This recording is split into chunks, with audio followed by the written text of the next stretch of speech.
ტელეპროექტი უცნობი კავკასია.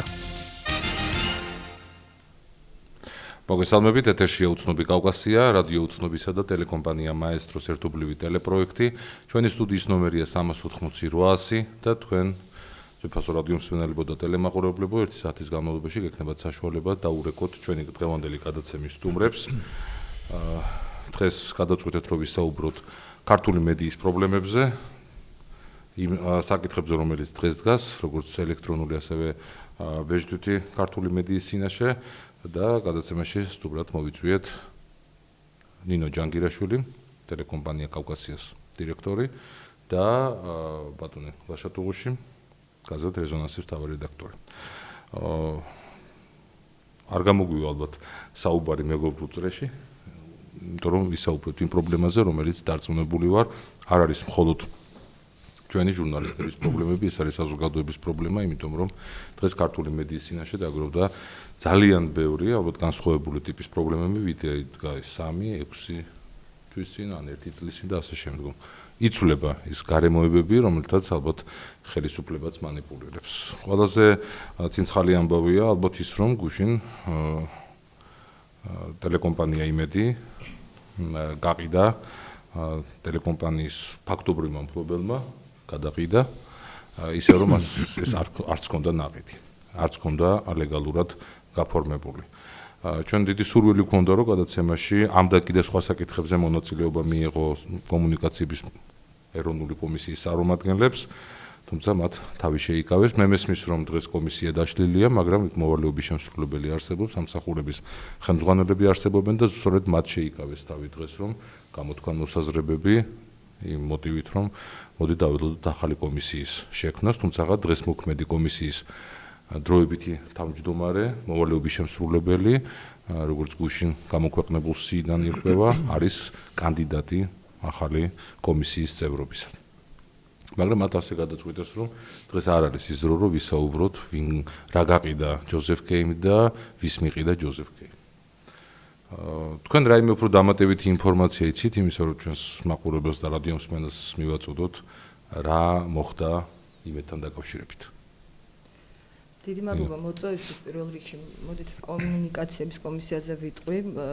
მიუხედავად იმისა, კომისია დაშლილია თუ არ არის დაშლილი, მე ასე არ ვიტყოდი, ისინი იღებენ საკმაოდ მაღალ ხელფასებს, ქალბატონი სოფიო ბრიტანჩუკი, მე როგორც ვიცი, მოვალეობის შემსრულებელია და ჩვენ ყველანი ვუხდით მას ხელფასს, სხვათა შორის ჩემი ტელევიზიის მიერ გადახდილი რეგულირების საფასურით, ლიცენზირების საფასურით ის იღებს ხელფასს და ის ვალდებულია, როცა ასრულებს მოვალეობას, გამოვიდეს და საჯაროდ გააკეთოს განცხადებები და საჯაროდ ისაუბროს იმ პრობლემებზე, რაც არსებობს. ასევე კომისია თქვენ ნახსენეთ, რომ დაშლილია, მაგრამ არ არის დაშლილი, ისინი იღებენ ჩვეულებრივად გადაწყვეტილებებს, ატარებენ სხდომებს და საკმაოდ მძიმე გადაწყვეტილებებსაც იღებენ მასმედიისთვის, ელექტრონული მედიისთვის, გულისხმობ ქცევის კოდექსს კონკრეტულად, რომლის მიღების პროცესი მათ არ შეუჩერებიათ, მიუხედავად იმისა, რომ როგორც თქვენ თქვით, ზუსტად დაშლილია კომისია, არაფერი დაშლილი არ არის. ანუ ქცევის კოდექსზე ისინი მუშაობენ დღეს? და მუშაობენ და ქცევის კოდექსი პრაქტიკულად. და რამე ინფორმაცია გააქვთ, რომ იღებენ უახლოეს? რა თქმა უნდა იღებენ. ამასთან დაკავშირებით ჩვენ გავაკეთეთ კიდევაც განცხადება, სამწუხაროდ არ მოყვა ამას არც ჩვენი კოლეგების მხრიდან მხარდაჭერა. ქცევის კოდექსი, რომელზეც ჩვენ წლების განმავლობაში მუშაობდით და რომელიც იწვევდა ძალიან დიდ დაპირისპირებას, იმიტომ რომ მოდით პირდაპირ ვთქვათ, ის იყო ლევან რამიშვილის დაწერილი კოდექსი და ის ცდილობდა, რომ მაუწყებლებისთვის ეს თავს მოეხვია. ბოლო პერიოდში, სხვათა შორის ეს ახალი ტრადიცია დაამკვიდრა ქალბატონმა ბრიტანჩუკმა, როგორც ჩანს, საერთოდ ამოგვიღეს ამ პროცესიდან მაუწყებლები. ამ ეთერში იყო კიდევაც საუბარი, კომისიის წარმომადგენელი ბრძანდებოდა რამდენიმე თვის წინ. საერთოდ მოგვაშორეს ამ პროცესს და აბსოლუტურად დახურული წესით ყოველგვარი განხილვების გარეშე მიიღეს ეს კოდექსი და გადაუგზავნეს იუსტიციის სამინისტროს. ჩვენ იუსტიციის სამინისტროს დავაწიეთ ჩვენი შეინიშნები, ვინაიდან კომისია საერთოდ აღარ გვიკარებს და საერთოდ დახურა თემები, რომლებიც ძალიან მნიშვნელოვანია მაუწყებლებისთვის და მას სხვათა შორის კანონით ევალებოდა, რომ მაუწყებლებთან ეთანამშრომლა. გარკვეული შენიშვნები, როგორც ვიცი, დაუბრუნა იუსტიციის სამინისტრომ, შემდეგ მათ ისევ გადაუგზავნეს და ძალიან მალე ალბათ მიიღებენ ამ ქცევის კოდექსს. მე პირდაპირ ვაცხადებ, ეს არის. თქვენი მოსაზრებით ამას მიიღებს ეს დროებითი კომისია, რომელიც მიიღო უკვე ამ კომისიამ და შეიმუშავა და გაუგზავნა იუსტიციის სამინისტროს ეს ნორმატიული აქტი და მხოლოდ დამტკიცება ჭირდება იუსტიციის სამინისტროს მხრიდან და მე უბრალოდ დროს არ წაგართმევთ ამ დეტალებზე საუბრით ეხლა, მაგრამ ეს არის უსაშინელესი ნორმატიული აქტი, რომელიც პირდაპირ გეუბნებით. თუ ძალაში შევიდა, ეს იქნება დამატებითი ბერკეტი მედიაზე, ელექტრონულ მედიაზე ზეწოლისთვის. მაგრამ სამწუხაროდ ამას იღებენ და უკვე ჩვენ ფაქტიურად უძლურები ვართ. ანუ კომუნიკაციის კომისია იქ აბსოლუტურად დახურულ სტრუქტურად. ეს რაც შეეხება კომუნიკაციების კომისიას, თუ გნებავთ, მე ამ ქცევის კოდექსზე მე კიდევ ქცევის კოდექსზეც ვისაუბროთ. შემიძლია ბევრი დეტალი გითხრათ, რაც შეეხება იმედის ფაქტს, მე მოკლედ გეტყვით და შემდეგ ლაშა განაგზავს. მე მგონი მოულოდნელი არაფერი არ მომხდარა. ჩვენ ყველამ ძალიან კარგად ვიცოდით, რაც ხდებოდა, რომ ჯოზეფ კეიმ იმედი უბრალოდ დროებით წაართვა პატარკაცშვილების ოჯახს და შემდგომში ალბათ ეს ძალიან სასაცილო ტაქტიკა, ალბათ ეს კვალის დაფარვის მიზნით ახლა ვიღაცა მიყიდა, რომ შემდგომში ვითომ კეთილსინდისიერი მყიდველი იქნება ის და ვერავინ ვეღარ მოედავება.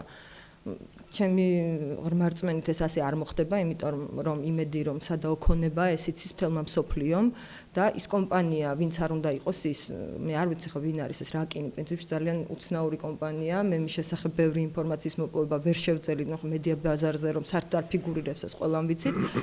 ვინც არ უნდა იყოს ეს რაკინი იქნება თუ ვინმე სხვა, მას აუცილებლად მოუწევს ამ კომპანიის დათმობა, თუნდაც იურიდიულად. ის არ არის კეთილსინდისიერი მყიდველი არავითარ შემთხვევაში და მე იმედი მაქვს რომ ამ ქვეყანაში ძალიან მალე დადგება ის დრო, როდესაც აი ესეთი ტიპის აფიორები და გარიგებები ვეღარ შედგება და ის არა კეთილსინდისიერი ბიზნესმენები, ვინც ასეთ გარიგებებში მონაწილეობენ, ნამდვილად არ აღმოჩნდებიან კარგ მდგომარეობაში. თქვენ რამე უფრო მეტი ინფორმაცია გაქვთ ამასთან დაკავშირებით? იმიტომ რომ პრაქტიკულად გუშინ მიუხედავად იმისა, რომ ლეგალურადაც გამოჩნდნენ მყიდველი და გამყიდველი და პრესკონფერენციაც გამართეს და ჟურნალისტებსაც ესაუბრნენ, პრაქტიკულად ინფორმაცია მაინც არის გასაიდუმლოებული. არავინ არ იცის რა გაყიდა კონკრეტულად ჯოზეფ კეიმ და რამდენად გაყიდა და ვინ იყიდა, ვინ არის რეალური მყიდველი მისი. ჩვენი ინფორმაციით ამ კომპანიამ იყიდა რაკინმა თუ არ ვცდები 90% ყოველ შემთხვევაში ჩვენ ესე ვიცით, არ ვიცი ხე რამდენად ზუსტი ეს ინფორმაცია და თვითონ ესე თქოს ყოველ შემთხვევაში. თვითონ ესე თქოს, ხო, აქედან გამომდინარე ჩვენ ვიცით ის რასაც თვითონ არ უვინო ცხადე, ალბათ ჩვენ ვითხოვთ ინფორმაციას, ალბათ ადვოკატებიც გააკეთებენ იგივეს და ასე თუ ისე ფორმალური მხარე ცნობილი იქნება, ხა არაფორმალური მხარე ვიცით ხა როგორც ხდებოდა წაართვეს და ხა მეორე წაართვეს, ანუ ორჯერ წაართვეს. ანუ თქვენი აზრით ჯოზეფ კეისაც წაართვეს? იცით რა არის? ეს სამხმები ვინ არის? ჯოზეფ კეი ბოდიში ლაშა შეგაწყვეტინებ, ყველამ ვიცით რომ არის ნომინალური ფიგურა. ვისგან? ხელისუფლებისგან. მოდით პირდაპირ თქვათ, რა თუნდა ამას ზედმეტი დამალვა და მკითხაობა და რაღაცა. არა, არ მკითხაობა, არა, ვარ ყვები. ეს არის პერსონა, რომელსაც მაპატილაშა ბოდიში შეგაწყვეტინა, ხელისუფლებამ დროებით ჩააბარა ის აქტივები, რომლებიც მოდით ესე ვთქვათ, პირდაპირ ხელისუფლებამ გარდაცვლილ პატარკაცშვილს წაართვა. ახლა პირდაპირ მიხეილ სააკაშვილი ხარ გადაიფორმებდა ამას პირადად თვითონ, ან მისი ოჯახის წევრები. დროებით კეთილსაიმედო ბიზნესმენს ჩააბარეს. შემდგომში რაღაც ეთყობა მათ დაინახეს, რომ სასამართლოში აგებს ჯოზეფ კეი, ყოველ შემთხვევაში ქართულში თუ არა უცხოურში მაინც და ეხლა რაღაცა კვალი დაფარეს და გადაიტანეს სხვა ფირმაზე. მე მგონი ეს არის ზუსტად აი ამის გარკვევა მინდა, რომ აი ეს კომპანია რაკინ ინვესტმენტ, რომელმაც თუ რაკინ ჯორჯია რომელმაც გუშინ იყიდა ეს ქონება ტელეკომპანიისა და რამდენადაც მე დღეს დავადგინე რადიოც გაიყიდა. მაქვს კითხვა უბრალოდ აი ვისგან არის მაშინ მართული ეს კომპანია და რატომ გაუჩნდა მას სურვილი რომ ასეთი სადაო ბიზნესი იყიდოს? მოდით მე ძალიან მარტივი სიტუაცია არის. რატომ იყო კეი და არა სხვა? იმიტომ რომ უნდა გაფორმებული იყო ისე რომ ოჯახის შიგნით იყო პროცესი და დავა. ანუ ერთი ნაწილი მეუღლე და შვილები, მეორე ნაწილი ასევე ვიღაცები, რომლებიც ნათესავები არიან. ყოველ შემთხვევაში ესეთი ფორმა ქონდა ინფორმაციას, რომელიც ჩვენ თავიდან მივიღეთ, ხო?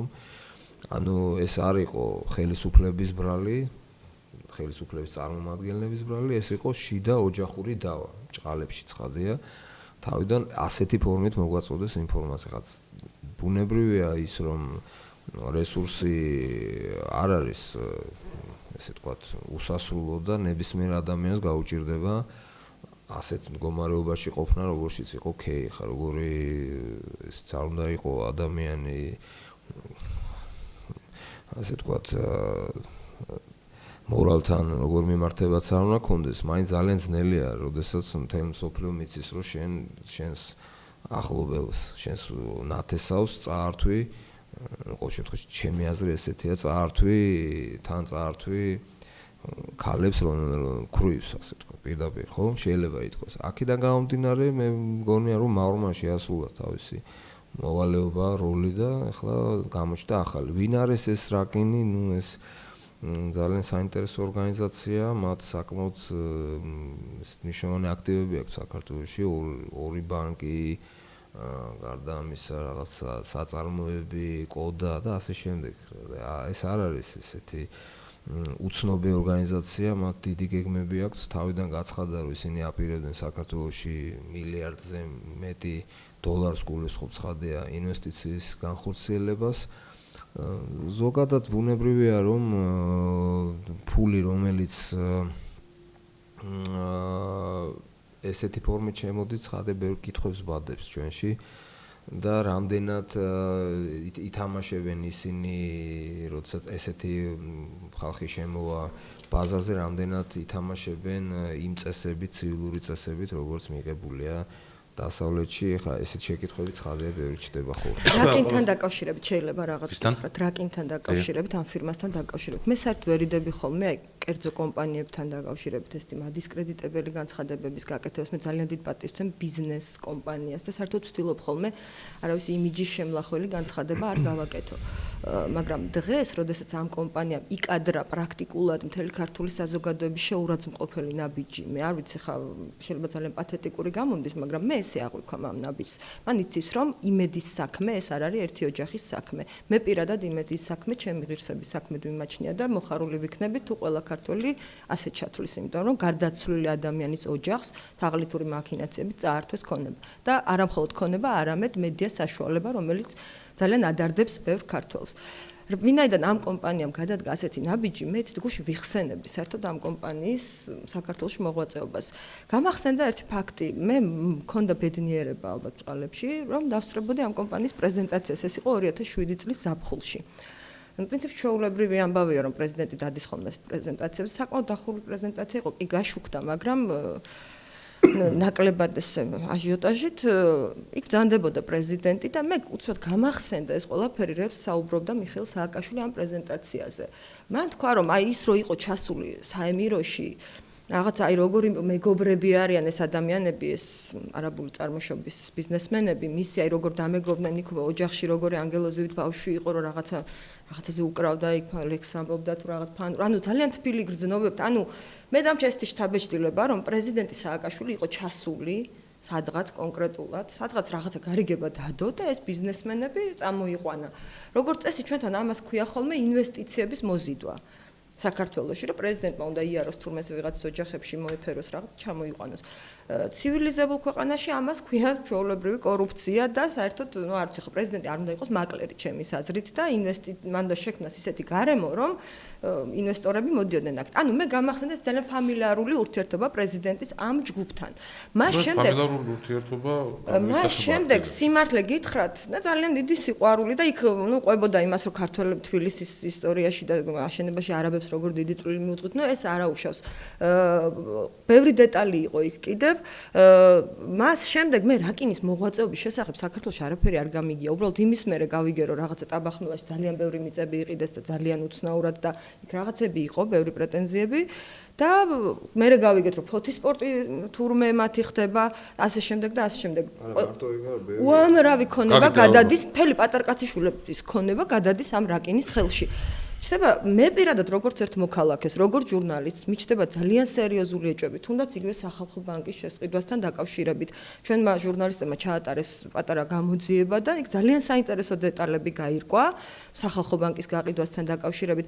ანუ აი ამ დეტალებზე იქნებ ჩვენი რადიო მსმენელის ზარის შემდეგ. კაცრავად, ერთ დავასრულებ, წუხელ კიდევ ერთხელ შევედი მათ საიტზე, რაკინის საიტზე და ვნახე, რომ ირანში აშენებენ სავაჭრო ცენზურ რაღაცას და რომელიღაც საემიროში რაღაცა სავაჭრო კომპლექს. მეტი ვერაფერი ვერ ვნახე. ანუ ესე რაღაც დეველოპერული ფირმა. კარგით მოусმინოთ ჩვენს რადიო მსმენელს. გამარჯობა. გამარჯობა ზიად ბატონო. გისმენთ. როგორ ძალებით? ალბათ. მოგესალმებით უყურებთ ნინო ლაშა გამარჯობათ ლელი ბავარჯაფარი გამარჯობა ბატონო მიხარია რომ გიყურებთ ეხლა მე მინდა ორი სიტყვით გითხრათ რას წარმოადგენს კეი იმდენად რამდენადაც მე საკმაოდ ახლო ცნობები მაქვს იმ ხალხიდან ვისთანაც მე ცხოვრობდი 40 წლის განმავლობაში მოსკოვში იმ პერიოდში კეის იყო იქ აგერ იყო ალექ პეროვის იყო ხადაროვსკიც იყო და ისინი უბრალოდ რო ვიკითხავდეთ ხოლმე კეი არავინ არ იცოდა კაკილაშვილად იცნობდნენ მაგას იქ და გამოირგვა საოცარი რაღაც მელკი ვარიშკა ესეთი ის ქონდა მაგას ბატონო ლეგო იქნებ კონკრეტული კითხვა თუ გექნება ჩვენი გადაცემის თუ კონკრეტული ის არის რომ ეს კაცი არის მელკი ვარიშკა იგივე გააკეთა აქაც ზუსტად იგივე ესე იგი თავისზე არ გაფორმებული ეგრეთ წოდებული და თუ გაფორმებული შავად გაფორმებული ის გადაყიდა ვიღაცაზე. მე ვიცი რომ დღესღამე თუ გუშინ ღამე არაბეთში გაფრინდა ბატონი სააკაშვილი, ჩვენი პრეზიდენტი უგულავა და კიდე ვიღაცა. რატო გაფრინდნენ? მე მგონია ამასთან დაკავშირებით რომ სადღაც ოფშორში გადაბალონის ფულები და ყველაფერი. არაბი ერთ და იგივეა რა ფოლში და რა იქა. კითხვა მაქვს ასეთი. ამას მარტო ლაპარაკი არ უნდა ბატონო ზვიად. მარტო ლაპარაკი, ამას უნდა მოქმედება. ჩვენი ხალხის მოქმედება უნდა. გუშინ შემეწოდა უცნობთან დედამისი და ორი და როიჯდენ იქა. შემეწოდა ეს ხალხი. ნუ თუ არ შეიძლება რომ რაღაცა დიდი აქცია მოეწყოს, რაღაცა გაკეთდეს ისეთი, რომელიც აი ზბუდარაჟით народ რაპერუტავ თქვა ქართულად არ ვიციათ. რომელიც აღელვას ხალხს. აი ესეთი რაღაცა გაკეთდეს. დიდი მადლობა. პროექტორიკული კითხვა იყო ბატონ ლელიგოს ხა რა უნდა გავაკეთოთ? ვუპასუხო შეიძლება. ცითრახა მე არ ვიცი კეიზე მეც ბევრი საინტერესო ისტორია მსმენია, მაგრამ მე საერთოდ ვცდილობ ხოლმე ადამიანის რაღაც ჭორების და ისტორიების მიხედვით არ შევაფასო მისი რეალური შედეგის და რეალური ქმედებების მიხედვით. სამწუხაროდ რაც ამ კაცმა აჩვენა ბოლო თვეების განმავლობაში საქართველოს ძალიან მძიმე შთაბეჭდილებას ტოვებს, რაც მან გააკეთა იმედთან და ქონებასთან დაკავშირებით. რაც შეეხება საზოგადოებას, ახლა ჩვენი მიზანი, ჩემი და ლაშასი ნამდვილად არ არის და ჩვენი დანიშნულება ის რომ ჩვენ ვიღაცას მოუწოდოთ გამოსვლისკენ, მაგრამ მე როგორც მოქალაქეს მართლა არ შემიძლია არ ვთქვა, რომ თუ საზოგადოება იტანს ასე თუ სამართლობას, აი თუნდაც იმედთან დაკავშირებით რაც ხდება, ეს ხო მართლა არ არის ერთი ოჯახის საქმე, იცით? მაშინ ის მისი უფლებაა იტანოს ეს ყველაფერი, მაგრამ მე არ მომწონს. ის რომ საზოგადოება ამას იტანს პირდაპირ გეუბნებით. მე ერთი კითხვა მაქვს, ხედავთ თქვენ დაუშვათ თუნდაც გუშინდელ გარიგებაში ხელისუფლების რაიმე როლს? ამაზე ამ სწავლობაზე ალბათ ღიმილით და უპასუხოთ თუ სერიოზულად ნო. ხო, სერიოზულად. როგორ ფიქრობთ? და რა ტიპის კავშირს ხედავთ ამ შემთხვევაში? როგორი გულუბრყვილო უნდა იყოს ადამიანი, რომელიც ცხოვრობს საქართველოში და სრულწლოვანია თან და ხანდახან ტელევიზორს უყურებს და ხანდახან გაზეთს მაინც კითხულობს და ვერ ხვდებოდეს რომ ამის უკან ხელისუფლების წარმომადგენლები დგანან. ხან აბსოლუტურად ესე ვაპარაკობ ნათელია ჩვენ თუ გავიხსენებთ რა ხდებოდა იმედის გარშემო უამრავი ფაქტია რომ სადაც ჩანს მათი ხელი ასე ვთქვათ ეს გადაფორმება როცა ხამე სადღაც შუაღამისას ნოტარიუსი მოსამართლე გახსოვთ ალბათ ხო როგორ ხდებოდა ნებართვების გაცემა როგორ დახურეს როგორ გახსნეს როგორ დამოცირებელი იყო ეს ჩვენთვის თითოეული მოქალაქისთვის ის რაც ხდებოდა ჩვენ თვალწინ პირდაპირ ეს უყურებდით ამას როგორ ართმევდნენ ადამიანებს საკუთრებას ეს ძალიან ძიმედ ასახმელია და ეს გრძელდება სხვა შორის ერთი რამე მინდა გითხრათ იცით ეს მაგონებს ეს გავს ძალიან ტენდენციას რაც დღეს ხდება ეს არ არის შემთხვევითი იმედი რაც ნინომ ზანა ცოტა ხნის წინ ის კოდექსი სხვა შორის პრობლემები გაჩნდა პრესისთვისაც ძალიან სერიოზული რა თქვენ ალბათ კი ამაზე ვისაუბრობთ ქართულ პრესას იქ ეს არის ჩემი აზრით დაგეგმილი შეტევა მედიაზე და გავს იმას რომ ძალიან რთულად და ცუდად აქვს საქმე ხელისუფლებას და ის ფიქრობს ეთყობა მან დაიწყო შეტევა მე მგონია რომ ეს კიდევ ერთხელ ვიმეორებ ეს არის დაგეგმილი აქცია, იმიტომ რომ ერთდროულად ხდება რამდენიმე მიმართულებით აქტივობა მათი მხრიდან. ანუ ხელისუფლება ბოლომდე გადადის მედიის მე ფიქრობ იცით ხო არა არ ვიცი ხა რამდენად ღმათ შეტოპავენ ისინი და რამდენად გაუვათ ეს ეხა ამაზეა საუბარი ამის თაობაზეა საუბარი რამდენად მოერევიან მედიის წარმომადგენლებს რამდენად იქნება საზოგადოება აქტიური რამდენად ამოიღებს საზოგადოება ხმას და რამდენად ნათელი იქნება ყველასთვის რომ ჩვენ ხედავთ ამას, მაგრამ არ მოგწონს და ჩვენ წინააღმდეგი ვართ და ვიბრძოლებთ, რომ ეს არ მოხდეს. აი ეს არის გასაკეთებელი. თუ პასიური მაყურებლის როლში ვიქნებთ რაღაც რეალიტი შოუები რო არის და უყურებთ და ვერთობით ხანახან ცოტა ემოციურიც არის და ცოტა ნერვები მოგეშლება, ცოტა აი როც ფეხბურთის მატჩს რო უყურებთ ხოლმე, ხო, აი დაახლოებით ესეთი ფორმატით თუ გამვითარდა მოვლენები მედიასთან მიმართებაში, მაშინ რა თქმა უნდა გამოიგებენ და დაანგრევენ ისედაც ესე წვალებით და გაჭირვებით შექმნილ სისტემებს და სიტყვის თავისუფლებას.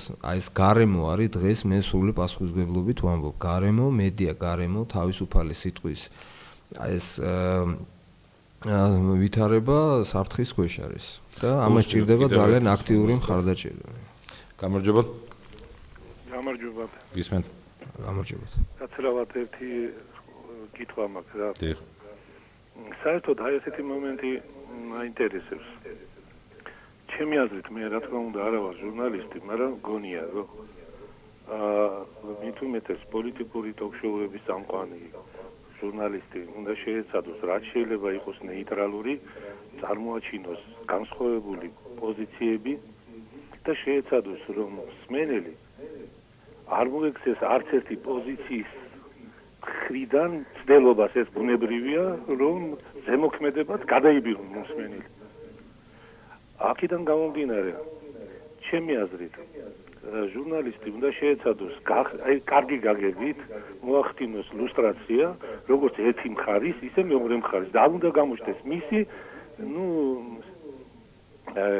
შეიძლება სიმპათიები რომელიმე პოზიციის მიმართ. გაცრავთ მე მსაყვედურობთ ამ შემთხვევაში თუ რას გულისხმობთ კონკრეტულად ხო არ გულისხმობთ? თქვენ კონკრეტულად ეხლა მოგახსენებთ მაშინ. როდესაც თქვენ აღნიშნეთ ფამილიარობა პოლიტიკაში მიუღებელიაო? არა, ჯერ თმე ეს არ მithქვამს, მაგრამ ისე მაგაში გეთანხმებით, ხო? მაგას გულისხმობთ, ხო? მაგრამ მიუღებელია.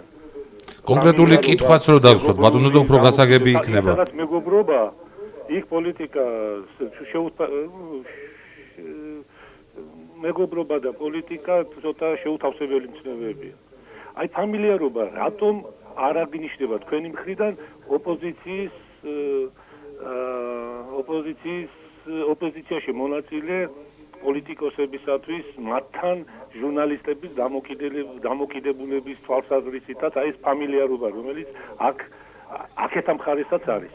აქ არის მოსაწონი, მაგრამ აქეთაც არ არის მოსაწონი. ფამილიარობა რატომ არის თქვენი კრიტიკა მიმართული მხოლოდ ერთ მხარეს? მე ამას რატო ვლაპარაკობ იმიტომ რომ თქვენი მოვალეობა არის საერთოდ პოლიტიკური დონის ამაღლება. კულტურის ამაღლება მოსახლეობაში. გასაგებია დისკუსიაში ასეთი აქტიური მონაწილეობისათვის კონკრეტული კითხვა თუ გაქვთ ბატონო? აი ეს ფამილიარობა ძალიან შეიმჩნევა ოპოზიციურ სპექტრში. გასაგებია. დიდი მადლობა. აი გია გაჩეჩილაძის ის რომ არის. ალბათ საინტერესო იქნება თქვენი მოსაზრებაც ამ თემაზე, იმიტომ რომ ჩვენს მსმენელს მაყურებელს აქვს კონკრეტული კითხვა, რომ ჩვენ ყოველთვის ვუკიჟინებთ ხოლმე იმ ტელეკომპანიების წარმომადგენლებს, რომლებთანაც ხელისუფლება მეგობრობს, რომ თქვენი მეგობრობა ძალიან თვალშესაცემია და ძალიან გამოკვეთილი. კონკრეტულად ამ შემთხვევაში ჩვენს არის ავტორს აქვს კითხვა, რომ ხომ არ არის მსგავსი ფამილიარული დამოკიდებულება იმ ტელეკომპანიებში, რომელთაც არ წყალობს ხელისუფლება. კი ბატონო, არც კონკრეტულად მე მგულისხმობდა თუ არა მაინც ვერ გავიგე. მე აქ ვარ რესპონდენტის სტატუსით და ჩემ თავს ვაძლევ ბევრი ისეთი რამის თქმის უფლებას, რასაც ჩემ გადაცემაში არ მივცემდი და ამიტომ მიყვარს ხოლმე როცა რესპონდენტი ვარ და არა წამყვანი. და მიწევს ხოლმე ჩემს გადაცემაში ძალიან მოზომილად საუბარი. თუმცა მე ვეთანხმები მაყურებელს იმაში, რომ აუცილებლად კრიტიკა უნდა იყოს როგორც ხელისუფლების მიმართ, ასევე ოპოზიციის მიმართ და ჩემ ტელევიზიაში ყოველ შემთხვევაში ეს ასე ხდება და ძალიან ბევრი ოპოზიციონერიც გამნაწყენებია მე პირადად იმაზე და ჩვენს ტელევიზიას, რომ მას მწვავე შეკითხვები დაუსვით არაერთხელ. ანუ მე ამ საყვედურს ჩემ თავზე ვერ მივიღებ, იმიტომ რომ ჩემი ძმაც რო იყოს, მე მის მიმართ ვარ კრიტიკული, თუ მაგ შენიშნა და თუ ხედავ რომ რამე ცუდი ხდება. მაგრამ მე ყოველთვის ამას ვამბობ, ბუნებრივია ხელისუფლებასთან ყოველთვის უფრო მეტი შეკითხვა და შენიშვნა არსებობს, ვინაიდან ხელისუფლებას აქვს რეალური ბერკეტები და რეალურად იღებს კონკრეტულ გადაწყვეტილებებს. ახლა ოპოზიციონერი კახა კუკავა ვერ მივა და სახლს ვერ დაუნგრევს ვერავის, ვერ მივა და ქონებას ვერ წაართმევს ვერავის. სანამ ოპოზიციაშია, ყოველ შემთხვევაში მე იმედი მაქვს, რომ ხელისუფლებაში მოსვლის შემდეგაც არიზამს მაგას, მაგრამ მაინც გეუბნებთ. ანუ ბუნებრივია, რომ კრიტიკის მეტი წილი მოდის ხელისუფლებაზე. და ნაკლები ოპოზიციას. ეს ჩვეულებრივი ამბავია, ვინაიდან ოპოზიცია კონკრეტულ გადაწყვეტილებებში არ მონაწილეობს. ახლა რაც შეეხება იმას, რომ ჟურნალისტი უნდა იყოს ნეიტრალური. იცით რა, ჩვენთან მოხდა რაღაც ესეთი სტერეოტიპის დამკვიდრება, რომელსაც მე რაღაც ბოკერიას იმას დავარქვე ფორმულას, რომელიც სულ გვიმტკიცებს, რომ ჩვენ უნდა ვიყოთ ნეიტრალურები, რაღაც არ უნდა ვიყოთ რაღაც რობოტივით, ესეთი სახე უნდა გქონდეს, უემოციო, არაფერს არ უნდა ვიმჩნევდეთ, არ უნდა გამოვთქვათ ჩვენი პოზიცია, სხვათა შორის ზუსტად ამას ემსახურება ეს ქცევის კოდექსიც, რომ ჟურნალისტები იქცნენ რობოტებად, ამაში არ დავეთანხმები არავის. არსებობს თემები, რომლებზეც ჟურნალისტს თუ არ აქვს პოზიცია, ის არ არის ჟურნალისტი. არსებობს თემები, როდესაც ირღვევა ადამიანის უფლებები, საკუთრების უფლებები, ჟურნალისტს უნდა ქონდეს ძალიან კაფიოდ გამოკვეთილი პოზიცია, თუმცა ეს არ ნიშნავს იმას, რომ მან უბრალოდ რაღაცა პათეტიკური ტექსტები ილაპარაკოს და მაყურებელს დაამსმენოს. არ მიაწოდოს ფაქტები. ყოველთვის არის საფრთხე, რომ მიუკერძოებლობა დაიკარგოს. რა თქმა უნდა, მაგრამ ზვიად, როცა ჩვენ გვაქვს ფაქტები, ჩვენ ხო ანალიზის უფლებაც გვაქვს, კი არა, ვალდებულება გვაქვს, რომ ჩვენ გავაკეთოთ ანალიზი და რა თქმა უნდა, მე პოლიტიკოსი, რომელსაც უბრალოდ უნდა რომ კითხვას გაექცეს, მოგაძახებს იქ, რომ შენ არ ხარ ნეიტრალური და შენ ხარ მხარე და ასე შეუძლია უბრალოდ პირში ბურთი ჩაქჩაროს. ახლა როგორც გინდათ ისე გამიგეთ, მე იმისთვის მაქვს ტვინი, რომ ანალიზი გავაკეთო. თქვენ იკითხეთ წეღან, რომ აი როგორ ხედავთ ხელისუფლების მონაწილეობას. ძალიან მარტივად ვხედავ. ახლა ვიღაცამ თუ უნდა თქვას, რომ ეს ჩემი სუბიექტური პოზიცია, მაგრამ ჩვენ გვაქვს რუსთავიორის ისტორია, ხო? თუ ჩვენ ანალიზი არ გავაკეთეთ და ამ ფაქტებზე დაყრდნობით მაყურებელს და მსმენელს არ მივაწოდეთ, მაშინ ჩვენ არ ვართ ჟურნალისტები. აი მაგალითად, ეს სქემა ძალიან კარგად გაიშიფრა და სხვა შორის ირაკლი ოქროშვილთან მე როცა მქონდა შარშან ინტერვიუ, მან ზუსტად ილაპარაკა აი ამის ანატომიაზე, როდესაც ჩავეძიე, მართლა მაინტერესებდა გულწრფელად, როგორ ხდება ეს წილების გადაფორმებები. ანუ კონკრეტული დროის მონაკვეთებში ხელისუფლება, კონკრეტულად მოდით პირდაპირ თქვა, პრეზიდენტი მიხეილ სააკაშვილი, ის არის მთლიანად ხელისუფლება, აფორმებს კონკრეტული ბიზნესის და ტელევიზიები, ვინაიდან მისთვის ყველაზე მგრძნობიარე თემაა, ტელევიზიების წილებს იმ ადამიანებზე, ვისაც იმ მომენტში ენდობა. წავიდა ეროსიკი წმარიშვილი, ენდობოდა ქიბარხალვაშს, გადააფორმა ქიბარხალვაშზე. მე უკვე აღარ ენდობოდა ქიბარხალვას ერთ ღამეში გადააფორმებინეს ვიღაცაზე და სინამდვილეში ჩააბარა გიორგი არველაძეს და მის სარკეჯგუფს და დირექტორად დაინიშნა არველაძის კადრი. შეერყა არველაძეს პოზიციები სააკაშვილის კარზე, გადააბარეს ბეჟუაშვილს. ანუ ეს არის გარდამავალი დროშა ეს ტელევიზიები, სამწუხაროდ მე ეს არ მიხარია, ეს ძალიან ცუდია ჩვენი ქვეყნისთვის. ეხლა არის ვიღაც ჯეომედია, რომელიც კაცმა არ იცის ვინ არის და სხვათა შორის მარეგულირებელ კომისიას კანონში უწერია პირდაპირ მაუწყებლის საკუთრების გამჭვირვალობა, ეს სპეციალური მუხლია სხვათა შორის. როცა ვიღებდით ამ კანონს, მაშინ გვეცინებოდა კიდევაც, რომ პრაქტიკულად დამფუძნებლის ყველაფერი უნდა იცოდეს მარეგულირებელმა კომისიამ. აი ჩემი ძმა სად მუშაობს, ისიც უნდა იცოდეს. ხუმრობდით, რომ ბარე ფეხის ზომად ჩაწერეთ. მაინტერესებს ერთი, იცის თუ არა აი ამ ჯეომედია ჯგუფის, რომელიც სადღაც ოფშორებშია დარეგისტრირებული, დამფუძნებლის შესახებ ვინ არის და რატო არ ითხოვს ამ ინფორმაციას? დავამთავრე. კარგით, როდესაც მარეგულირებელი ცდილობს რომ გაარკვიოს, მე ამდენადაც ვიცი, ახლა თითქმის ყველა მაუწყებელს დაუგზავნა ასეთი შეტყობინება, რომ მოგვაწოდოთ. მე გაუგზავნე პასუხი, მაგრამ სხვებმა თუ გაუგზავნეს, ეგ არის. ბატონო, მე ერთი კითხვა მაინტერესებს იმ გამომდინარე იმ კითხვიდან, რომელიც დასვა ჩვენმა მსმენელმა და მაყურებელმა. თქვენ საუბრობდით იმ სამოქალაქო აქტივობაზე, რომელიც უნდა გააჩნდეს საზოგადოებასაც და მედიასაც. ხომ არ გააჩენს ეს საფრთხეს იმ მიუკერძოებლობის პრინციპისა, რომელზეც უნდა იდგეს მედია და ალბათ ამ ფუნქციას უნდა ასრულებდეს. მოდით მაინც გავმიჯნოთ ერთმანეთისაგან პოზიცია და ინფორმაცია. ბატონ ზვიად, ეს ძალიან მნიშვნელოვანია.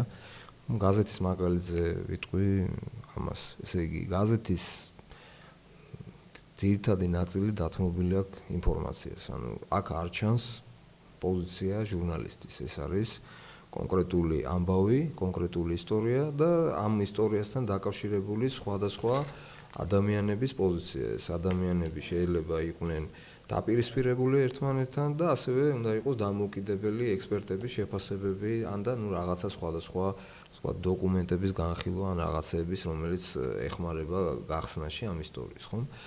გაზეთს აქვს ადგილი, სადაც არის გამოკვეთილი და ამ გაზეთზე შეიძლება იქ დაწერო მოსაზრება, სვეტი და ასე შემდეგ, რაღაცა ნიშანი არსებობს. ხო. Ну ეს იმისათვის რომ გამოყოთ, რომ ეს არის ინფორმაცია, რომელიც არის აბსოლუტურად მიუკერძოებელი და კონკრეტულად ყვებით, მიუხედავად იმისა, შეიძლება მე დამოკიდებულება მქონდეს და ბუნებრივია ხა, ნებისმიერ ადამიანს აქვს ხო რაღაც დამოკიდებულება.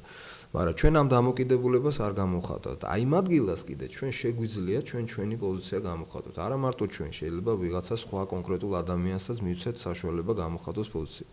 Ну დაახლოებით მსგავსი ვითარება ტელევიზიაში უკვე ცოტა სხვანაირი ფორმატით კეთდება, ეს არის ავტორო გადაცემა, სადაც რა თქმა უნდა ფაქტებზე დაყრდნობით, მაგრამ ავტორს შეუძლია თავისი პოზიცია გამოვხატოს, რასაც ახლა ნინო ბზანებს. თუმცა ამ ქცევის კოდექსის მიღების შემდეგ ეგეც აღარ ბზანებდა. Ну ეხლა რა ხდება დღეს, მოდით ამას შევხედოთ რა.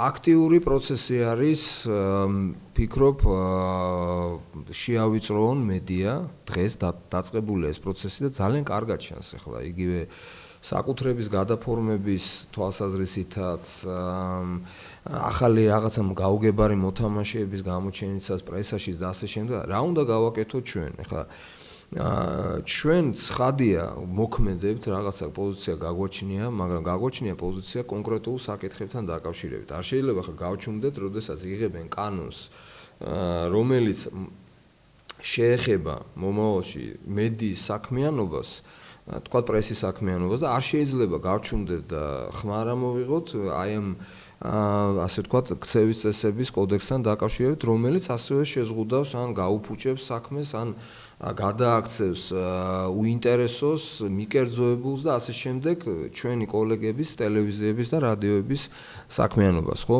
მაგრამ ეს არ ნიშნავს, რომ ჩვენ ფამილიარულები ვართ. ჩვენ ვართ ობიექტურები, ჩვენ ვიცავთ იმ გარემოს, რომლის თავისუფლება ჩვენთვის ძალიან ღირებულია და ის სივრცე არის ჩვენთვის საარსებო სივრცე. ჩვენ გვინდა ვიმუშაოთ პატიოსანი თამაშის წესებით, სადაც არის საბაზრო ეკონომიკა, სადაც არის სიტყვის თავისუფლება, სადაც მე ვერ დამირეკავს და ვერ მიბრძანებს ნინოს, ქალბატონ ნინოს, ბატონ ზვიას და ასე შემდეგ ჩვენ კოლეგებს ვიღაცა ტელეფონით ვერ ეტყვის, რომ იცი რა, შენ ეს კი არ უნდა გააკეთო, აი ეს უნდა გააკეთო.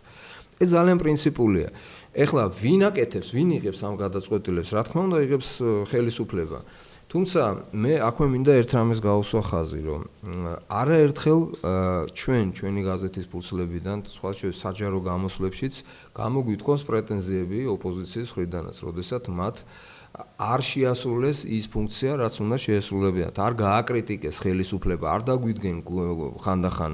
იყო ეგეთი შემთხვევებიც, მათ ვერ დაინახეს საფრთხეები, ну და თავისი თამაში თუ რაღაც ინტერესებით იყვნენ გართულები და ასე რომ მე ესეთი კრიტიკა რეზონანსის ფურცლებზეც წამიკითხავს ბუნებრივია. კავკასიის ეთერითაც მომისმენია და მინახავს ესეთი გამოსვლები, მათ შორის ჟურნალისტების მხრიდანაც. ასე რომ მე ვერ ხედავ ამ ასე აი ამ და მე ერთი რეპლიკა მინდა კიდე გავაკეთო. ისმენ მოგესალმებით. გამარჯობა. საქართველოში დღეს მდგომარეობით უმცირეთა შორის ურისეულეს ჟურნალისტებს და ასეთი შეკითხვა მაქვს თქვენთან. პარლამენტში არსებულმა ანტიკორუფციულმა საბჭომ, რომლის თავმჯდომარეთაც არის ეგრეთ წოდებული ოპოზიციონერი და არასაპარლამენტო ოპოზიციურმა პარტიებმა, უნდა მოუწოდონ თუ არა ქართულ საზოგადოებას და მთლიანად საქართველოს საზოგადოებამ ატეხოს თუ არა უნდა თქვენი აზრით განგაში ამ ჩემი აზრით ვანდალურ ფაქტთან დაკავშირებით, რასაც იმედის არაკანონიერი გასხვისება ჰქვია. დიდი მადლობა. აი ამ კითხვაზე ბევრს ვისაუბრე, თუმცა უნდა შემდგომ ჩვენს უნდა ატეხოს, უნდა მოკლედ რო თქვა, უნდა ატეხოს. დიდი მადლობა. მედია პროექტი უცნობი კავკასია.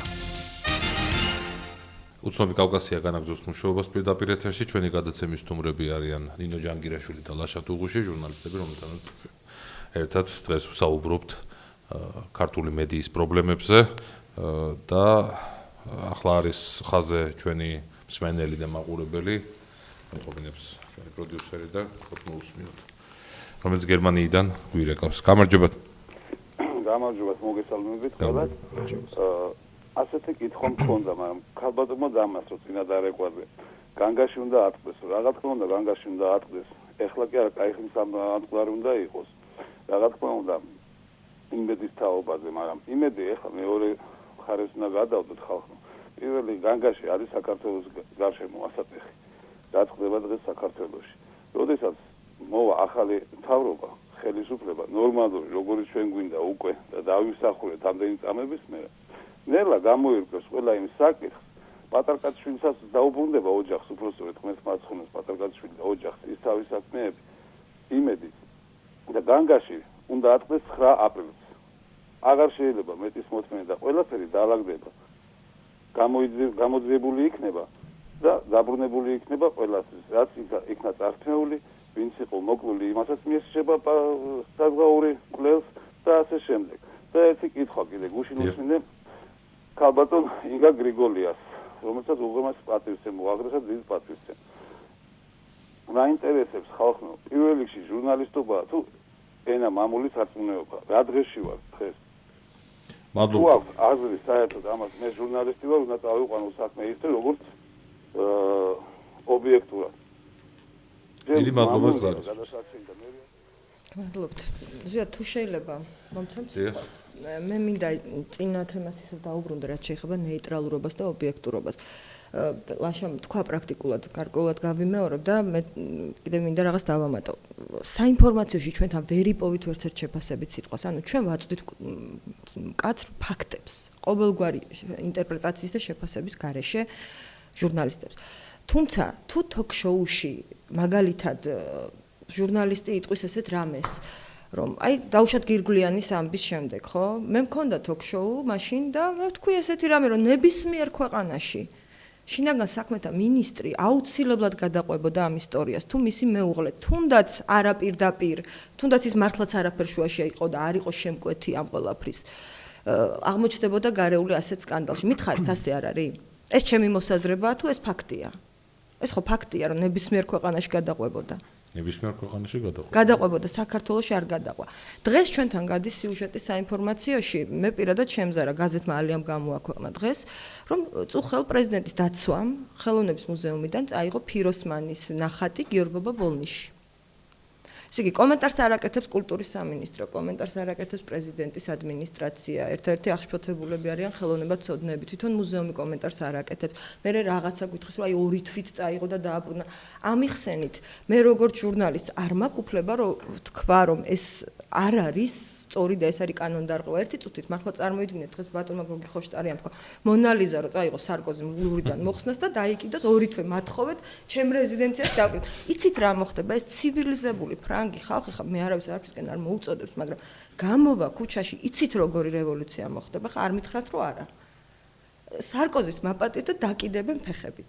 ხა თუ გინდათ თქვით რომ მე ვარ ჟურნალისტი, ვარ სუბიექტური და მე ამას არ უნდა ვამბობ. ყოველ შემთხვევაში ჩემ ტელევიზიაში ვერასოდეს ვერ ნახავთ იმას, რაც დღეს დილიდან რუსთავზე ხდება, ეს რომ არ მოუყვე, უბრალოდ არ შემილია. დილიდან კურიერს რო უყურო, რჩება ეს შტაბ-ბიჭლება, რომ ჰილარი კლინტონმა გამართა ბრიფინგი, სადაც დაგმო რუსეთი და მისი ქმედებები საქართველოს მიმართ. მე ძალიან გამიხარდებოდა ეს, რომ ესე იყოს, მაგრამ სამწუხაროდ ესე არ იყო. და ალბათ თელ საქართველოს გონია, რომ ესე მოხდა. ვინც არ უყურებს ალტერნატიულ საშუალებებს და არ კითხულობს თუნდაც ინტერნეტში.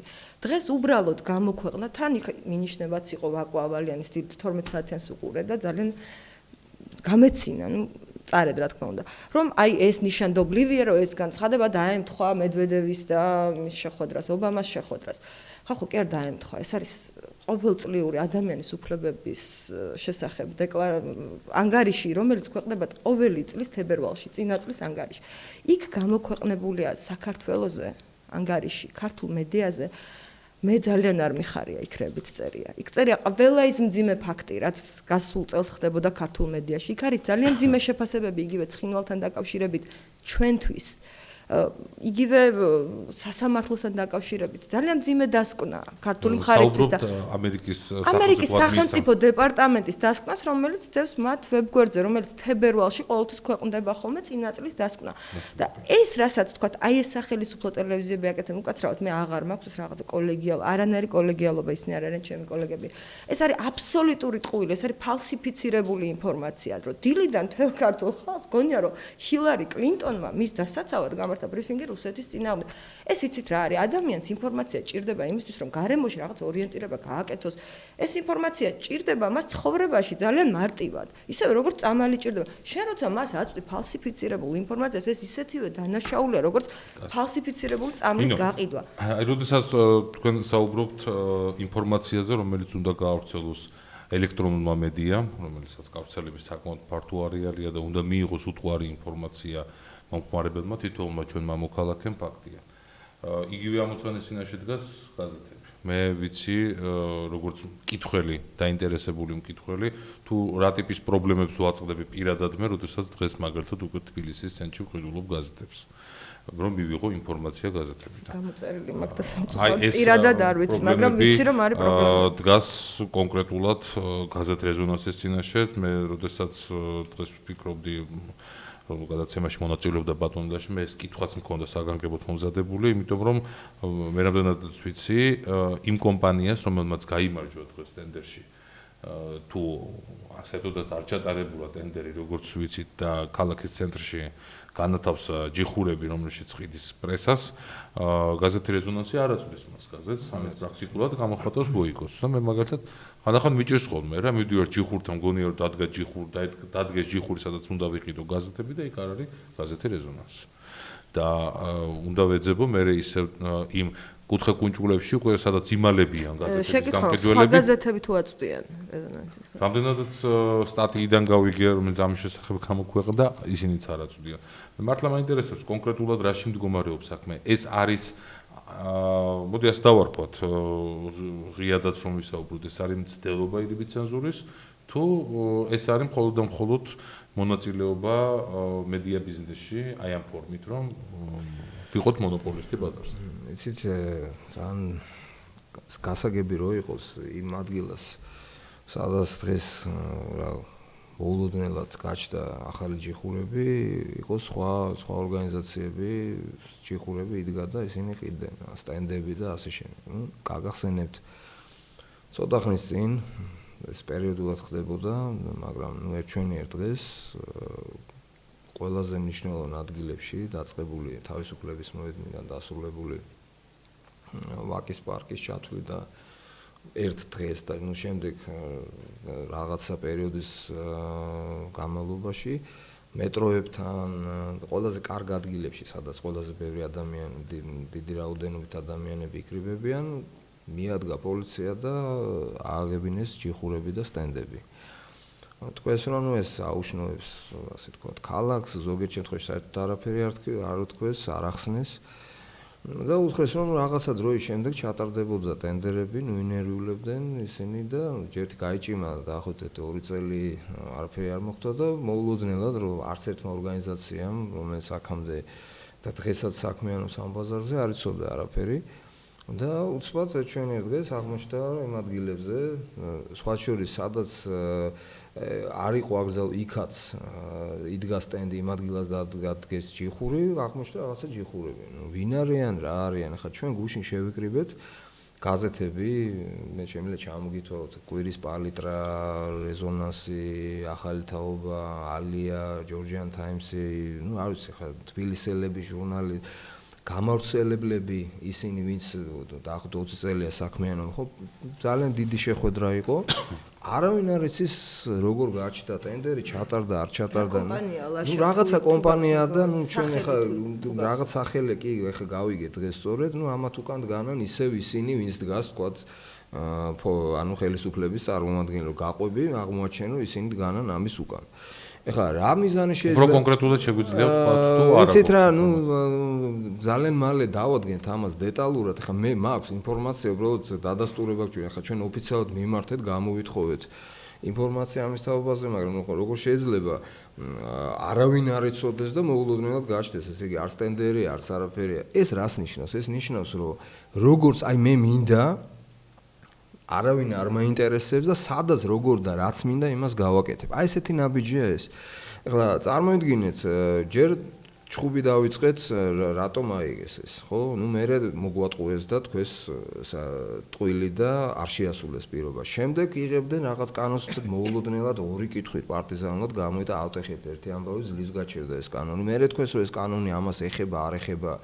ყველა მიცის ეს, იცით, პრეზიდენტის საქმის კურსში სხვა შეხვედრა რო შედგა, ზუსტად ეს უთხარით ჩვენ მაშინ მას რა. ნუ ეხლა ვერ იტყვის ის რომ არ იცოდა ამის თაობაზე, რაც ხდება.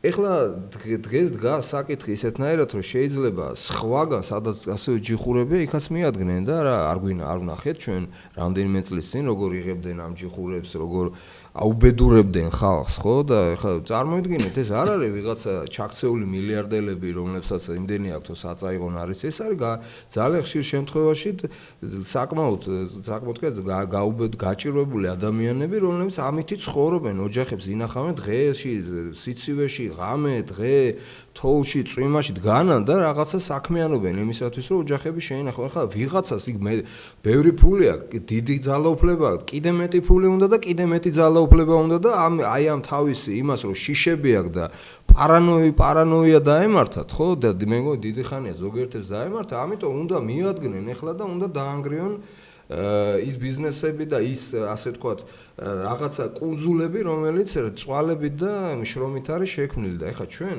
ეს მე რაც ჩამოთვალე, ეს არის პრაქტიკულად მთელი სფერო. ჩვენ გადავწყვიტეთ, რომ არ მივაწვდით, იქ ძირითადად ყველა გაზეთის პოზიცია ესეთი იყო და გამოცემლების, მესაკუთრეების, მათ შორის გამოცემლების პოზიცია ესეთი იყო, რომ არ მივაწვდით. აი ესე უკანონოდ, უწესოდ გაუგებარი გზით გაჩენილ იმას და რომელიც ეხლა იმის უკან კიდევ ვიღაცები დგანაა, ახლა მაგათ რა გონიათ, რომ ეს ხალხი ეს ცხრები არიან და არაფერი წინააღმდეგობას არ გაუწევენ წინააღმდეგობას და არც ერთი აი რაც ჩამოგითვალეთ ის გაზეთი იმ ჯიხურში არ იქნება. ჩვენ მეტიც ჩვენ გვინდა გავერკვიოთ რაშია საქმე და ბუნებრივია რომ არ დავთმოთ პოზიციებს და კიდევ ერთხელ ვამბობ რომ პოლიტიკური ბრძოლის ასე ვთქვათ, ასპარეზად, აი ისედაც რა არის, ხო, ჩვენი ეკონომიკა, აი მოდით სხვა მხრიდან შევხედოთ რაღაც. ბევრია საქართველოში ადგილობრივი პროდუქტი, აი ადგილობრივი წარმოებები, ხა გაზეთები ხო მარტო ის არ არის, ასე წაიგე, ეს ხო ხალხი ეს არის დასაქმებული ადამიანები, რომლის პროდუქტს ქმნიან, ხო? და ბევრია კიდე ახლა ამის დანგრევაც უნდათ ზოგიერთებს არ დავანგრევინოთ ამას სრული პასუხისმგებლობით აი თქვენ იქ რო არ შეიტანთ იმ ჯიხურში იმ პერიმეტრზე იმ ტერიტორიაზე არის ალტერნატიული ადგილი სადაც თქვენ გაყიდით არა იქ ხო ამიტომ ნუ შემუშავდება პოზიცია რომელსაც უდიდესი ნაწილი გუშინ ქონდა ამას საუბარი გაიზიარებს და უკვე გაიზიარა თუ როგორ უნდა მოვიქცეთ civilurad, რას ნიშნავს civilurad მოვიქცეთ? ჩვენ უნდა აუცილებლად გამჭირვალე პროცესის მომხრეები ვართ და გამჭირვალედ უნდა ხდებოდეს ყველა უნდა იცოდეს რა ხდება. სამართლიანი პროცედურები არის აუცილებელი და კანონიერება უნდა დაიცვათ, რაც წერია კანონში დაიცვას ყველამ, ეს უნდა დაიცვას როგორც გაზეთმა, ასევე მერმაც, პრეზიდენტმაც, ეხლა შეიძლება ვიღაცას გაეღიმოს და გითხრას, რომ ეხლა საიდან ხარ და ვინ ახართ, მაგრამ ეს არის ჩვენი პოზიცია, იცით? რაღაცა წეს აბა ეხლა მაშინ რა უნდა ვქნათ? ეხლა ავტომატს ხო არ დავიჭერთ ხელში და იმითი ხო არ ვირბენ. ჩვენ გვინდა სამართლიანი, ნორმალური, კანონიერი გარემო რა, სადაც იქნება კონკურენცია და ერთმანეთს შეეჯიბრებიან გაზეთები, ვის უკეთესი პროდუქცია აქვს და ვის უკეთესი ისა. მე ველოდები ზუსტად რომ ამ საკითხებზე ისევე როგორც ეხლა ტელევიზიაზეც აი ესეთი სტანდარტი ეხლა ნინოს იმედი არ ეწყინება, მაგრამ დიდი დრო ტელევიზიებს დაუთმოთ, რაც მართლა ძალიან მნიშვნელოვანია და ასე თქვა ძალიან მტკივნეული თემაა ჩემთვისაც პირადად და ძალიან ცოტა დრო დაუთმოთ გაზეთებს, მე გულისხმობ პოლიტიკოსებს, იგივე ჩვენი კოლეგების აქტივობას, ესე არ იქნება სწორედ. მე მგონი ჩვენ როგორც ტელევიზიებს, ისე გაზეთებს და ზოგადად ამ სივრცეს უნდა დაუთმოთ თანაბარი დრო და თანაბრად უნდა ვიგრძელოთ იმისათვის და არ უნდა ჩავთვალოთ, რომ აი გაზეთები იქ რაღაც ისედაც კარგად არიან, ისედაც პრობლემები არ აქვს და ისედაც ბევრი თulis ესე რომ ნუ ეს თითქოს ყველაფერი კარგად არის და არ არის კარგად, ძალიან სერიოზული პრობლემები გვაქვს. თქვენი მონათხრობიდან ბაზმოლაშა და კაბონონინო იყო საუბარი დღეს იმაზე, რომ არის ნუ ცალკეული ჯგუფების, მაგრამ ჰიპოთეტურად ხელისუფლების მხრიდან ერთგვარი რეგულირების მცდელობა, ხო? რომელიც ელექტრონულ მედიაში დიდი ხანია უკვე დაიწყო. უფრო უარესი სიტყვა უნდა მცდელობა აღარ არის, ზვიად. რეგულირება არის. მართვა, ხელში ჩაგდება? ძალიან კულტურული ფორმა და აბა როგორ დავარქვათ ამას და შემდგარი ფაქტია, რეგულირება მცდელობაც აღარ არის. უკვე სამწუხაროდ ზამცირე გამონაკლისებს. აი დღეს უკვე ბეჭდურ მედიაზეა საუბარი. საუბარი. გეტყვით რა, ზვიად, როდესაც საუბრობდით საკუთრების უფლების ხელყოფაზე, ეს არ არის რეგულირების ცდელობა, ეს არის უკანონობა, ეს არის ტოტალიტარიზმისთვის დამახასიათებელი. ამას სხვა ტერმინებით გამოხატა. მიტაცება, რა ვიცი, ეს არის მითვისება სხვისი ქონების იურიდიულ ენაზე, ამას სხვა კვალიფიკაცია აქვს. ეს არ არის რეგულირება. რეგულირება შეიძლება ცივილური გზითაც. სხვათა შორის რეგულირების ცდელობებიც არის, როდესაც დავუშვათ თავიანთი ასე თქვათ პროტეჟე ტელევიზიებს ფულს აძლევენ სხვადასხვა გზებით, გაუმჭირვალეა ფული საიდან აქვს ეს ძალიან საინტერესო კითხვაა, ხო, საიდან ჩდება ამდენი ფული რო არის, ხო? მათ შორის ეს ფული ის კი არ არის მარტო ოფშორებიდან და რაღაც ადრესზე, ოფშორი ყოველთვის ასოცირდება და დღეს მით უმეტეს და ისეთ ქვეყნების როგორც საქართველო ასოცირდება მოპარულ ფულთან, ბინძურ ფულთან, შავ ფულთან. ამის გარდა საბიუჯეტო სახსრების გამოყენება, რომელსაც თავის ვითომ და რაღაცა პოზიტიურ აქტივობებს აფინანსებენ ტელევიზიებში, ეს ხო ვიცით, რაღაც გადაცემებს ქმნიან თუ რაღაცებს და რატო ეს არ ეხება კარგ ტელევიზიებს, მე პირდაპირ მნიშვნელობით ვამბობ და ეხება გაუგებარ ტელევიზიებს, ხო? ამ თვალსაზრისით. რატომ არ ეს არის სწორედ, იმიტომ რომ ეს არის სახელმწიფო ფული და არ შეიძლება ესეთი პროტექციონიზმი და საკუთარი თავის პიარი იკეთო კიდე რა.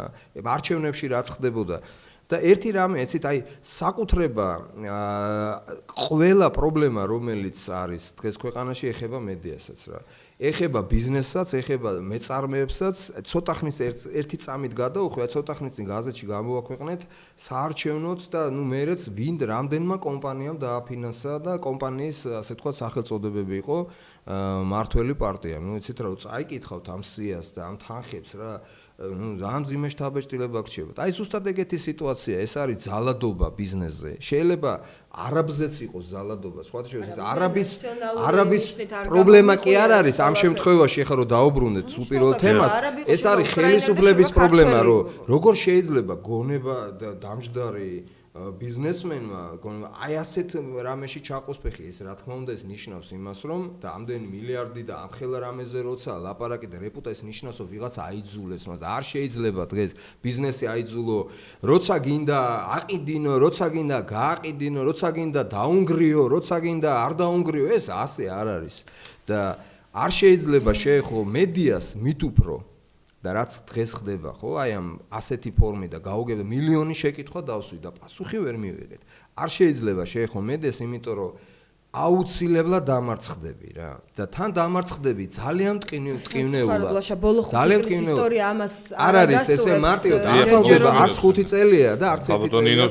ბატონო, როგორც ვთქვი, ცოტა დრო დაგვრჩა და ამიტომ ვეცდები რაღაც ყველაფერი თქვა რაც მინდა, მაგრამ ალბათ ვერ მოვასწრებ. ჩვენ ყველას ძალიან გვიყვარს მიზეზებზე საუბარი, რა გვჭირს, რატო გვჭირს, გვიყვარს გლობალურ შეთქმულებებზე საუბარი, რომ აი ვიღაცებმა დაგეგმეს ხან ჩრდილოეთით, ხან სამხრეთით, ხან ოკეანის მიღმა საქართველოს წინააღმდეგ შეთქმულება და ჩვენ ყველანი ვართ რაღაცა მსხვერპლი რაღაცების, მაგრამ რატომღაც არ გვიყვარს ხოლმე მაპატიოს ყველა, მე არც მორალს ვკითხულობ და არც ნოტაციებად არ ჩამომართვას არ გვიყვარს ხოლმე საკუთარ პასუხისგებლობაზე საუბარი არავის.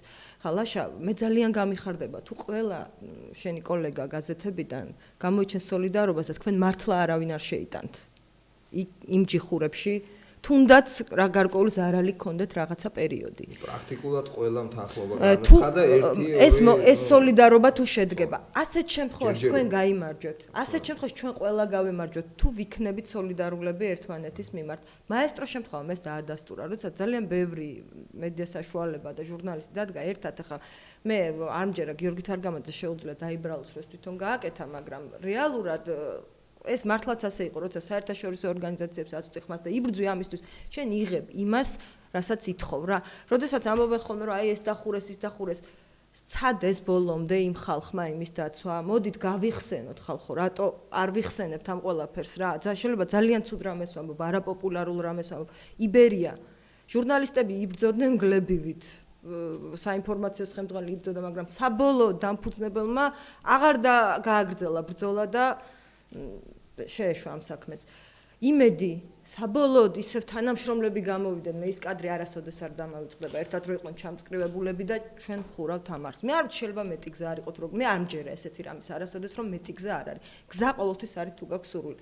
202 ისე ჩუმად დაიხურა, რომ ვერავინ ვერ გავიგეთ, რატო დაიხურა, იმიტომ რომ სუსტი წერტილები უპოვეს იქ რაღაცები და მე თვითონვე უარი თქვეს ამ ყველაფერს. ანუ მოდი რა თავარ გამოსწავლოს სოლიდარობაში პოულობ. სოლიდარობა და იცით რა ერთ მაგალითს გავიხსენებ, ეს ცნობილი ფაქტია, ზუსტად აუცილებლად გეცოდინება. პრაღის საერთო დროც ვახშობს. კარგი, პრაღის ოკუპაციის შემდეგ, საბჭოთა პროპაგანდა როგორც მუშაობდა, ყველამ ვიცით, ხო? ჩეხებმა საკუთარი პროტესტი გამოხატეს ასე, როდესაც იწყებდა მთავარი საინფორმაციო გამოშვება პროპაგანდისტული. დადგეს ტელევიზორები, ფანჯრებზე შეაბრუნეს და გამოვიდნენ ქუჩაში და ასერნებდნენ ძაღლებს. პროპაგანდა მარცხდება ესეთ დროს. სამწუხაროდ, აი მე მაგალითად გულწრფელად გეტყვით, მე არავის არაფერს არ მოუწოდებ. მე ტელეიმედს საერთოდ არ უყურებ. მას შემდეგ რაც იქ ასეთი ამბები მოხდა. ეს არის ჩემი ადამიანური პროტესტი. ძალიანაც რომ მაინტერესებდეს, რამე მე იმ არხზე არ უყურებ. და როცა საზოგადოება ამ არხს მოკლავს იმით, რომ უბრალოდ გამორთავს და საერთოდ არ უყურებს იქ არც ველურ კატას და არც რაღაც ასეთებს, ხო? აი მაშინ იქნება საზოგადოება გამარჯვებული და შარშან, როდესაც პოლიტიკურმა პარტიებმა გამოუცხადეს სხვათა შორის არაპოლიტიკურმა პარტიამ მხოლოდ არამედ საზოგადოებამ, გარკვეულ კომპანიებს, ვინც აფინანსებდა ნაციონალურ მოძრაობას, ბოიკოტი, უნდა გენახათ იქ რა პანიკა იყო, როდესაც მათ გაყიდვები ჩაუვარდათ. საზოგადოება არაკოლეგიალურად მოიქცევი. უკაცრავად, საზოგადოება ყოველთვის იმართებს, როდესაც არის ერთად, ეს არის ჩემი. დიდი მადლობა დღეს მედიის წინაშე შემდგარ გამოწვევებზე ჩვენთან სტუდიაში საუბრობდნენ ნინო ჯანგირაშვილი და ლაშა დუღუჟი. მე მგონი დღეს უფრო მეტი კითხვები დავსვიდრე, პასუხები გავეცეთ, მაგრამ მე დარწმუნებული ვარ, ჩვენი საზოგადოებისათვის ეს კითხვები იქნება ძალიან მნიშვნელოვანი. ამით უცნობი კავკასია დღეს გემშვიდობებათ.